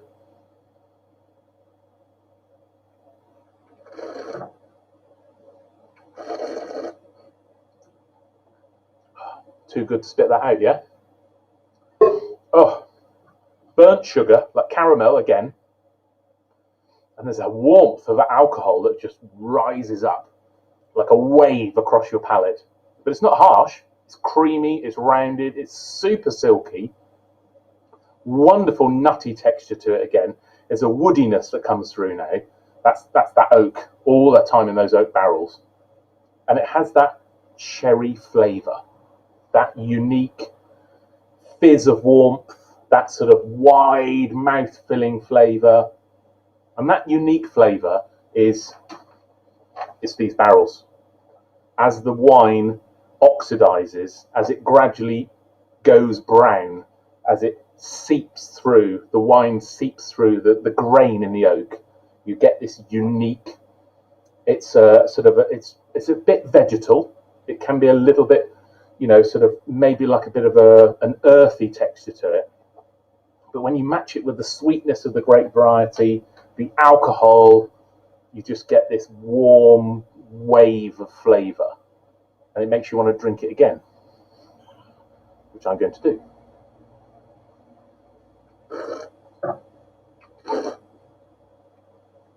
The sweetness on the tip of your tongue is just fabulous, isn't it? So you can see the wine coating the glass that you've got there. That's the alcohol and the sugar. So you've got like a double whammy, both enhancing each other as you drink the wine. Now, it's 15% alcohol, so it's just about classified as wine, because table wine can be 15.5% and no more. Above 15.5%, your wine is effectively a fortified wine, like a sherry, a port, a vermouth, a Madeira, that sort of thing. But that alcohol will mean that you don't have to drink the sherry in one go, like a bottle of wine. Okay, this wine will last because there's not really much more oxidization to occur, because it's all occurred in the Solera system. So I know you might think, well, I'm going to enjoy that anyway, but you don't need to drink sherry as quickly as you do wine, because it has this preservative alcohol oxidization thing going on. So if you wanted to work your way gently through a bottle like that, you're going to be able to keep that open for a couple of weeks. Without the vacuum in the top, you can just leave it, it will be fine. But that's about as far as you can go, a couple of weeks. If you've got a bottle of sherry somewhere that you've had 50% open for 2 years, it's down the sink, I'm afraid, because that is dead. But the alcohol and the oak aging process, that Solera system, adds longevity to the wine. So this wine is, as far as I can say to you, this is a gem. You don't get much sherry made with just muscatel. They're normally those other ones, Palomino, Pedro Jimenez, and a little bit of Zorello. They're often mixed together. You very rarely get the grape variety appear on the label. They don't use those words. They use other words that you know, don't you?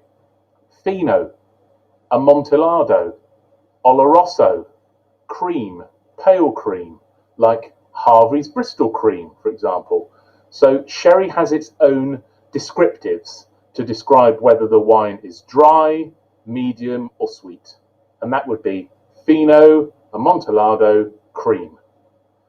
Those are the generalized terms they use to describe wines like this. This doesn't fit into that category. This is in its own world because it's just different. And that's why I brought it to you to enjoy, because this, for me, really explains why you should be enjoying sherry. A fabulous drink, so complex, it blows all other wines, spirits out of the water, and it's yours for a very small price, really. So that is why sherry Whether it's dry, whether it's medium, whether it's sweet, and all the different things in between is my favourite drink. Cheers to you all. Any questions, anybody? Well, there's two things. There's two things with this, Simon. One is I'm going to say I hate it when the a question comes through and then the presenter answers the question. Sorry. Yeah, but move on. Listen, I've got a whole pile of questions here, and they're just flying through, to be honest. I'm a bit worried about Terry, actually, because he seems to think this has been such an experience, it's almost sexual. So, wow, what a fantastic... Yeah, there we go. He has asked, difference between sherry and port. Okay, so port is red wine mixed with spirit, brandy spirit, and aged in oak barrels for anywhere from 2 to 50 years. No Solera system involved, folks. No blending system. It's just red wine, powerful red wine, mixed with spirit and put in a big oak barrel, and you get the big... It's like red wine on speed. That's what port is. No complexity that sherry's got. Totally different product. So in terms of the difference, I mean, you mentioned about the light sherries, the dark sherries, and somebody's put Amontillado, Oloroso. Do they all go through the same process? And why are they so different in colour and texture if they have? Yes, every single sherry goes through the Solera system. All of them, everything. Fino, Amontillado, your Croft, your Harvey's Bristol Cream, everything goes through this system. If it goes through quickly over a period of 3 years, it comes out pale and not that sweet, so it's Fino. So how long it stays in the system basically derives what it's called and what colour it is and what taste it is. So young sherry that's not been in this system for very many years is Fino. Light, dry, nice. Leave it a few more years, leave the same sherry in there for a few more years, it turns itself into Amontillado. Darker in colour, nuttier, bit sweeter, bit more like what we've got in our glass. Leave it even longer, it turns into cream or pale cream or Oloroso. Much darker, nuttier, richer. So it basically, every single sherry starts the same way by being poured into the top barrel every year. It's up to each producer to let it percolate through the system and draw it off when they are ready, when they want to make a Fino, a Amontillado, a cream. But every sherry effectively starts as the same thing. So Simon, sorry, Roger, after you. Go on, Ian, go on. So Simon, the origins of sherry. What mad person sort of decided this is how they're going to make a sherry? I'm not sure who started it, but it's been going. Certainly, wine production in this area has been going since maybe like the 10th or 11th century. But it really got this system going in sort of the late 1500s. This system really started to kick in then, and by the 1600s, it was like fully adopted and it was working. So I don't really know why this lovely Solera system was actually created, but aging your wine in oak back then created a liquid that everybody knew would last. And I think there was a lot of sales and business involved in making wine in Spain, bunging it in a barrel, putting it on a ship, and sailing it to Bristol, and unloading it here, and we drank it. That trade, along with Portugal and port, probably played a very big role in why this system exists, because oak aging your wine gives it longevity. So I think it just got more and more and more and more, and this system was created.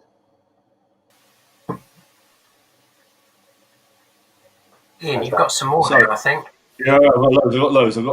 So what? So we start at 15%, Simon, sherry. What percentage of the sherry would go up to? 19.5% or 20% is the maximum. That's it. Okay.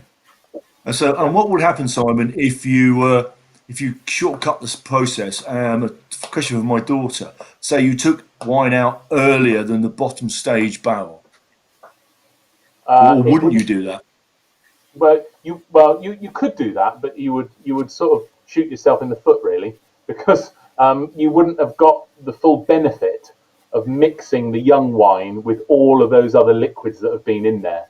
So if you took it out too early, you would make a very dry sherry, which is as close as you'll get to a sherry called Manzanilla, which is the driest, lightest, closest to wine sherry that you can buy. So if you're very, very quick and you don't let the liquid percolate through the system for very long, maybe like a year and a half, 2 years, you get a very pale, light sherry with not much sweetness and not much colour, very close to wine. So the producers really want to make wines that are just blow your head off, complex. That's what they're looking for. So they always leave the wine in the Solera system for quite a long time. What we're possibly unaware of, Simon, or you may be aware of, is that in the Roberts family there is a wine wine guy who was Jackie's father, a gentleman called Arthur Henry Osborne, who worked for Sanderson's for many years. Went to Horath to taste sherry on many, many occasions. So a great shout out for Jackie there. So hope you enjoyed it. Finally, another question coming up here, Simon. How many different? Only one, yeah. Only I got about 10 more. Simon, how many different types of sherry are there? Recognised types of sherry are there? Put you on the spot. What actual like flavour types? You know, like dry, medium, sweet, that sort of thing. Well, or yeah, yes. You mentioned Fino, you mentioned Monticello. So are they groups of sherries, or they are just variations of the areas? 6. I just had to count them up a minute there for a second. Sorry. 6. Manzan. So they basically, this goes from dry to sweet. Everybody, okay?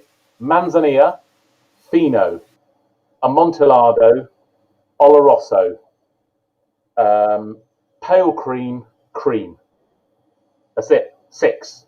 Every single sherry somewhere fits into one of those 6 flavour terms. That's it. There's 6 different types of sherry. But I know that sounds mad to be 6, but the number of different sherries that within the 6 are like tens of thousands. Okay, I'm just about drying up here now. Roger, how about you? You've got hundreds.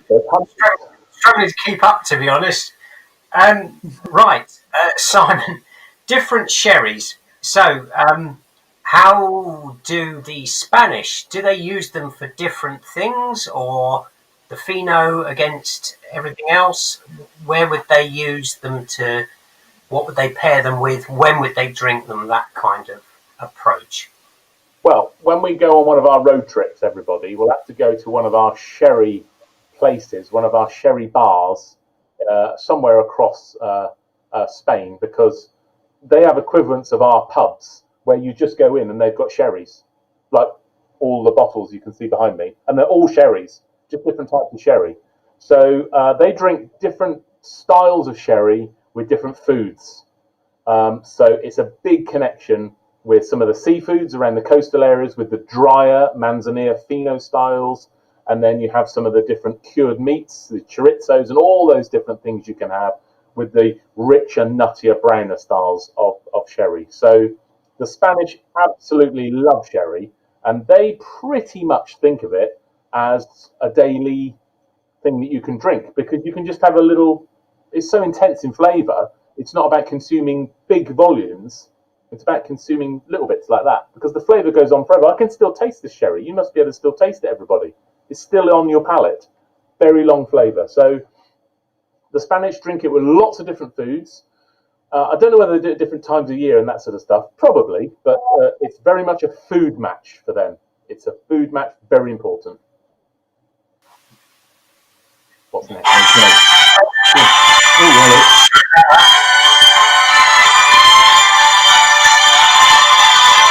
This is embarrassing. There'll be a short musical interlude. Which bit? Which bit of Sanderson? short Anyway, musical interlude, and we'll move on. Anyway, I've got a we're- couple of general questions. Simon. A question has come in from Alice and Rick. Rich, what people who don't know you, Simon? How did you get into wine? Oh, you know that, Ian. Come on, you tell them. I know that. You like the taste. You like the taste, don't you?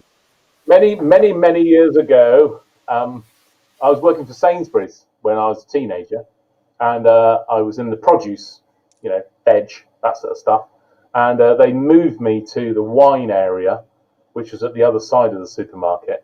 And I said, no, I don't want to go there. I'm quite happy here. Anyway, I moved there, and I just fell in love with it, everybody. I never drank wine. I didn't know anything about wine at that point. And I just started buying bottles of wine and taking them home. I met my wife back then. We're still married, okay? And I just learned about wine, and I just fell in love with it. And I've learned through tasting. That's how I've learned. I've done all the educational things that you can do, but I've just learned through experience. So I've tasted lots and lots and lots of wines. So I started by just, as you do in life, you just fall into something. It just happens, and I loved it. Fair enough. He's back. Okay, good. Okay, a last question. Adrian M has asked a question, a completely unfair question, of course. He said, all the years you've been going to the Selborne Wine Society, and I know your memory is extraordinarily good. Your favourite ever wine you brought to what Selborne Wine Society, which is an unfair question. He said, if it isn't a Latour, he's never coming again. You bought last year. A Latour? Did I bring a Latour? Oh, right, yeah. No, I know my favourite wine, and I know that whoever was there on the night knows it as well. It was quite a while ago now. It was Le Crow, Chateauneuf de Pape. It was a 90. Yes. I think it was a 98. It was my favourite. You weren't expecting me to bring it, and that's why I really loved it. It was about £80, £78, something like that, and all of you just literally rocked back on your chairs, going, "What is this?" And it was out of this world. That wine. It was just, and I said to you, "Oh, this is like £79," and you all just went, "What?" And it was great. Mel and Andy are still talking about it. That was single estate, top of the ridge in a vineyard, Chateauneuf de Pape. I think it was a 98, might have been a 96, but I think it was a 98. I've not managed to find any of that wine since. I reckon that was probably 8 years ago. Maybe. I think was it a Telegraph? Am I thinking that? Am I right in saying? Am I wrong? Yeah. Chateau View Telegraph Le Crow. Le Crow means the sort of fold of the hilltop at the top. Fabulous wine, and it really blew you away. And I thought, yeah, that's the sort of thing I was trying to do. Fantastic. Hey. Right, I've got a couple to finish off here. Couple to finish with, Simon. Actually, before we do that, I'm going to throw a couple back at Andy Preston. Yes, this sherry might last longer. Might possibly last longer than Liverpool's title challenge, but it will certainly last longer than the Hammers staying out of the relegation zone. So that's how long we've kept it open for. You've answered that, Simon. That's brilliant. The sweetness. There's a lot of question about the sweetness, where that comes from. Is that because of the amount they put in, or? The sweetness, everybody, comes from, in this wine, it comes from the grape variety itself, because Moscatel makes sweet wine. It is a sweet wine. So when it was the young wine that they poured in at the beginning, it was already quite sweet. It's mixing around with all of these infused oxidized liquids in the Solera system, but then at the end they add in the spirit to bump up the alcoholic strength, and that spirit adds that racy sweetness that runs through it. It's the same in the port, it's the same in Madeira. That's why you get that sort of clean spirit sweetness in these liquids. It's that addition of alcohol, pure alcohol, that just raises everything up, gives it power, gives it sweetness. So that's mainly where it's coming from. Okay. So that's actually moved on to the last question I got, which was Madeira against sherry. So are we talking the same process, or? Madeira is in a world of its own, everybody. Shall we move on? Madeira comes from the island of Madeira. Yeah, you all know where Madeira is, in the Atlantic. It's a similar sort of process, but no Solera system. But you still get these colours and flavours. You get Cercial, Bual, Malmsey, dry, medium, sweet. Madeira is just grapes grown on the island of Madeira. They go through an oak aging system, but because of the way that they're made and how they're sort of filtered and aged, Madeira is indestructible. Madeira will not go off ever. You can open a bottle of Madeira, leave it half open, come back 50 years later, it tastes the same. It will not oxidize because in the winemaking process, all the oxidization is done. So Madeira, you can have Madeira. I've got Madeira here in my fine wine cabinet from 1910. It's 110 years old, 111 years old, and it's still perfectly drinkable. So Madeira is out of this world. Yeah, we should have a Madeira tasting. When you Madeira tasting, that's what you're thinking, I know. Yeah, I know. Well, we need to come round and prove that it still tastes the same as it did 100 years. Ian will be round there later. I've got a final question. Sorry, Roger, after you. Go on, no, they're piling in. We've got another question from Adrian M. How does, excuse my pronunciation, how does Manziella get its nutty flavour?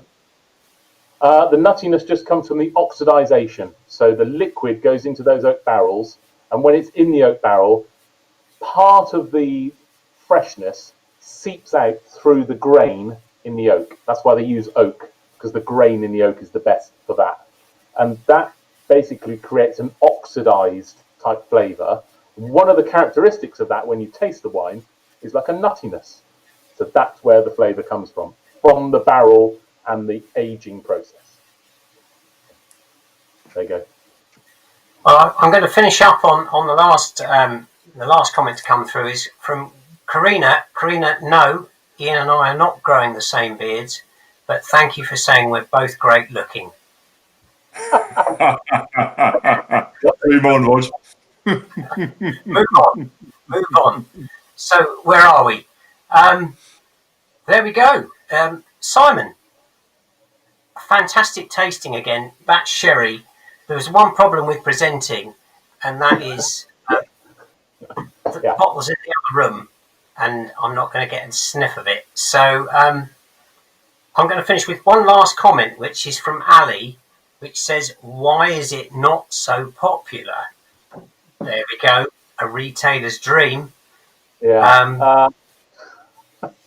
It's there are a lot of connotations, aren't there, about sherry? I think we think that certain people or certain age groups drink it, and some of those trends or those preconceptions are quite hard to get rid of, folks. But I think the more of us that drink it and the more of us that shout about how fabulous it is, the more those things change. But it's just a trend.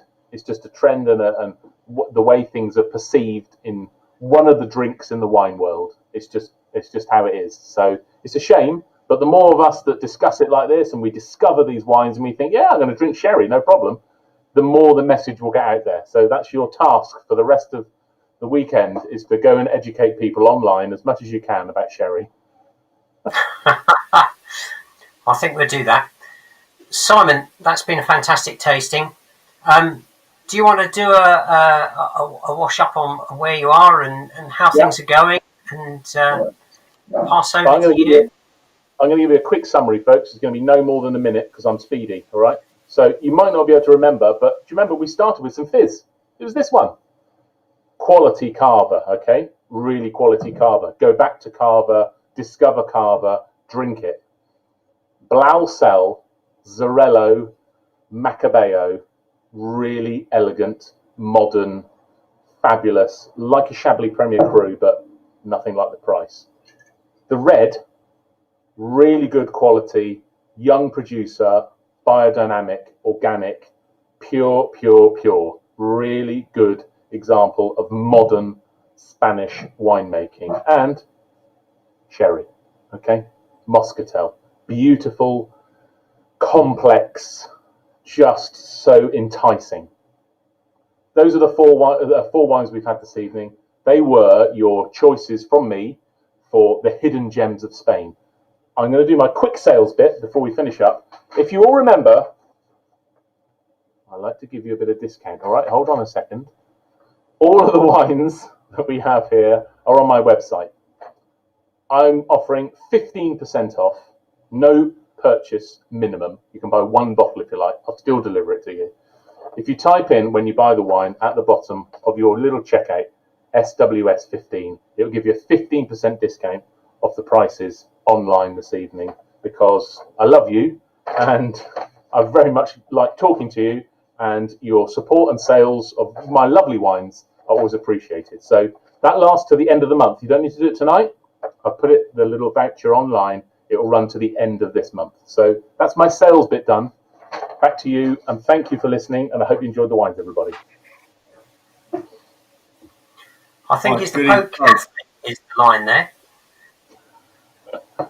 Okay, I say this at the end of every tasting, and it's true, as true now as it ever has been, with local producers producing us outstanding wine and delivering wine you cannot buy in the supermarkets. We need to support our local people. Simon has supported the wine site for 21 years, and I've certainly hopefully supported him, and it's really, really important that we do buy wine, especially this time of year when dry January, which is a curse. Am I right, Simon? A curse on the wine on the wine industry. I don't do dry January. No, really. Really important we buy wine from our local wine people. It's very tempting to go into supermarkets and buy wine while you're doing your shopping. Resist and buy quality wine from Simon Evans. He is our local producer, and if I can't sell it to you, he will. And you make the greatest use you can of the 15% discount, because he's just given us a wine tasting of 3.5 bottles for 37 quid at a staggering 37% discount. Extraordinary value. Thank you, Simon. Cheers. That's why it's sweating. There we go. Fantastic. Thank you, Simon. Ian's absolutely right. And another fantastic tasting. Thank you, Simon. Just to sign off, these are extraordinary times. Just to draw your attention to, during lockdown, if anyone has any needs or problems, have a look on the newsletter, because we have put the Selborne coronavirus support group details there. Fantastic group of people who are there to help. Don't be scared to ask if anyone needs help. Let's hope we get over this as quickly as possible, and things are looking better. We can see some sunshine at the end of the tunnel, and it's great to see so many people getting involved tonight. Thank you for that. We're going to finish off with some quick little bits of recording. Firstly, from Hayley at the Selborne Arms, just as part of the village. I know many of us have spent a later evening after a tasting in the Selborne Arms, and I know she's keen to see us get back into the village hall as soon as possible, and then followed by Chris. But thank you everybody for watching tonight. Thank you, Simon. That's made January feel a whole lot better, and yeah, let's look forward to the year coming, and thank you everybody. So shall we raise a glass, even if mine is empty? And, cheers everybody. Cheers. Cheers. Hi everyone. Just wanted to say hi. Been missing you obviously, and it's been a really weird year. And thank you to everyone who's supported us, and we can't wait to see you again when we can. Stay safe everyone, and try and have some fun, and maybe some wine or beer or whatever, and we'll try and get takeaways as soon as we can again. So hope to see you soon. Bye. Simon, I love this sherry. You may be a convert. I'm here to wish you all a belated Happy New Year on behalf of your committee. We hope that you enjoyed this evening's tasting with the excellent, entertaining, the one and only Simon Evans. So thank you, Simon. A big thank you also goes out to Nick Willoughby, who produced the tasting, and to Roger and Ian for planning the event. Would you believe that in just 1 month's time it will have been a whole year since we last had a wine tasting at the Selborne Village Hall? Whilst this is a depressing thought, it seems that a return to some degree of normality is in sight. We trust that the virtual tastings that we have laid on for you have helped to raise your spirits through the difficult times. Until we can get together once more, continue to stay safe and enjoy your wine. Cheers.